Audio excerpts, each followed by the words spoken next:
My mom really wanted to be a party girl. She wanted to be that person who threw parties. She even had a term for it. She called it a flibberty gibbet. And so the problem is my mom lost her hearing. And a party for a person who reads lips is some sort of Kafkaesque nightmare because everybody talks at once and you can't lip read. And so my mom started to limit herself. And she didn't go to parties. And she had this sorority that was such a big part of her life, but it couldn't be anymore until I got to the age of 10, when she said, "You can come to the party with me." And I was 10. I didn't know one way or the other whether this is good or bad. So we showed up to one of her sorority parties, and I'm in tow. And somebody's like, "Why is there a kid here?" Because this is where women are going to drink wine and talk shit. And she says, "Oh, we couldn't get a sitter." Now, these women knew I had two sisters, so I don't know how this worked, and my mom had told me in the car, "You read your book on the couch, and I want you to pay attention to Dawn and Karen." So I'm 10, and I got my book, and I look like I'm reading, and when adults are drinking, they kind of forget that a kid is there. And so I'm listening to people talk, and Dawn is outside barbecuing, and Karen is inside, but I can hear Dawn talking to people, and I got something good. And I was kind of proud of myself. When we went home from the party, my mom waited for my dad to go to bed, and then we sat at the kitchen table, and she goes, "Give it." And I say, "I think Dawn is having an affair." And my mom says, "Is it with that trollop secretary of his?" And I said, "Well, all I know is that Peter Marks said to him, 'I bet your assistant can handle that.'" Now, I'm 10. I don't really know what I'm talking about. But my mom is so excited because she's got, the juice, man. She's got something. The next party, she's like, "Pay attention to Gary and Wendy."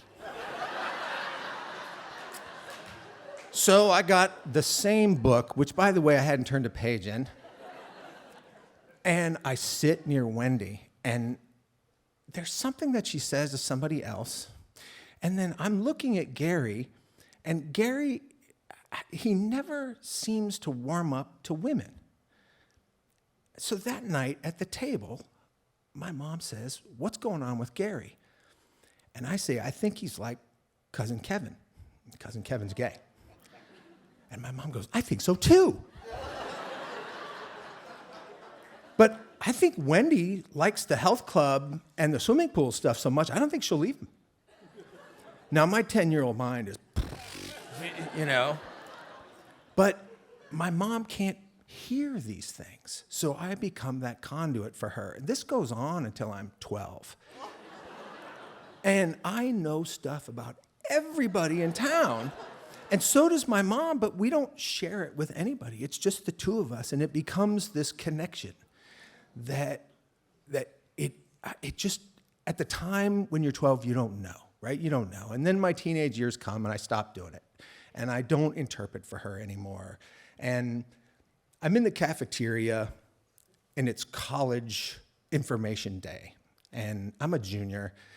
And there's this girl, Christina, who comes in with her mom. And Christina is the girl in my Spanish class that I've been flirting with for 2 straight months. And she has just started flirting back. And I go, "Hi, Christina." And she goes, "Oh, hi." We chat for a second. And then she and her mom go across to the other side of the cafeteria. But I can see them talking kind of animated. And I'm watching them. And my mom is sitting next to me, and she's reading her paperback. Because at this point, she couldn't talk to anybody else because of her hearing. So she would read in public places and just be obvious about it. And I'm watching the two of them talk across the room, and I think they're talking about me. And I'm watching, and Christina looks at me for a second, and then back to her mom, and there's something else going on. And I go, "Oh my God, Mom. tell me what they're saying.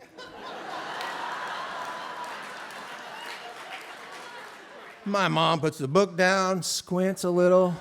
Ooh, Christina's mom does not like you. Like at all. But I think Christina likes you. You got about 2 weeks to make your move.